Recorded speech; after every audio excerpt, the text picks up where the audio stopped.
نبی کریم صلی اللہ علیہ وسلم جب مکہ سے ہجرت کر کے مدینہ منورہ تشریف لائے تو یہاں پر مسجد قباء موجود تھی جو صحابہ کرام نے ہجرت سے پہلے تعمیر کی تھی۔ آپ نے مدینہ آمد کے بعد سب سے پہلا کام یہ کیا کہ مسجد نبوی کی تعمیر کے لیے جگہ حاصل کی اور پھر صحابہ کرام کے ساتھ مل کر اس کی تعمیر کا اہتمام فرمایا۔ یہ دونوں مساجد مدینہ کی ابتدائی مساجد میں سے ہیں۔ ان کے بعد بھی کئی اور جگہوں پر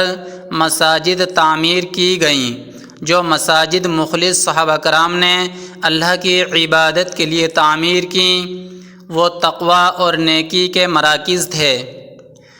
مدینہ کے منافقین نے مدینہ منورہ کے اندر اسلام کو ذک پہنچانے کے لیے کئی تخریبی اڈے قائم کر رکھے تھے۔ ان میں سے بعض مراکز نفاق تو ان منافقین کے گھروں میں تھے جن کو نبی صلی اللہ علیہ وسلم نے مختلف اوقات میں منہدم کروایا اور ایک خطرناک اڈا مسجد زرار کے نام سے معروف ہوا۔ چنانچہ ان منافقین نے مسجد قباء کے قریب ہی ایک اور مسجد بنا ڈالی، اس کی تعمیر کر دی، اس کو پختہ کر دیا اور رسول اللہ صلی اللہ علیہ وسلم کے تبوک سے نکلنے سے پہلے اس کام سے فارغ بھی ہو لیے اور نبی صلی اللہ علیہ وسلم کے پاس یہ درخواست لے کر آئے کہ آپ ہمارے پاس آئیے، ہماری مسجد میں نماز پڑھائیے تاکہ اس بات کی سند ہو سکے کہ یہ مسجد اپنی جگہ قابل استقرار اور قابل اثبات ہے۔ اور آپ کے سامنے یہ بیان کیا کہ ضعیفوں اور کمزوروں کی خاطر یہ مسجد بنائی گئی ہے اور سردی کی راتوں میں جو بیمار لوگ دور سے مسجد میں نہیں جا سکتے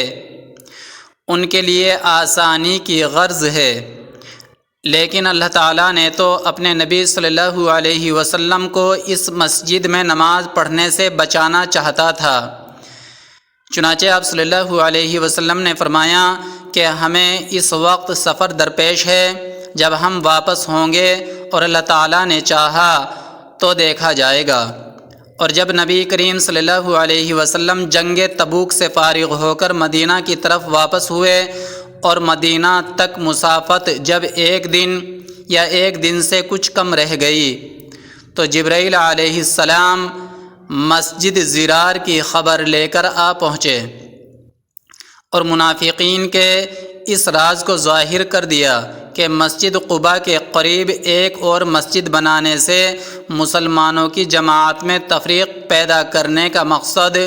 ان منافقوں نے پیش کر رکھا ہے۔ وہ مسجد قباء ہے جس کی بنیاد اول روز سے تقوی پر اٹھائی گئی ہے۔ آیات کے نازل ہونے پر رسول اللہ صلی اللہ علیہ وسلم نے اپنے چند اصحاب جن میں عامر بن سکن، وحشی وغیرہ شریک تھے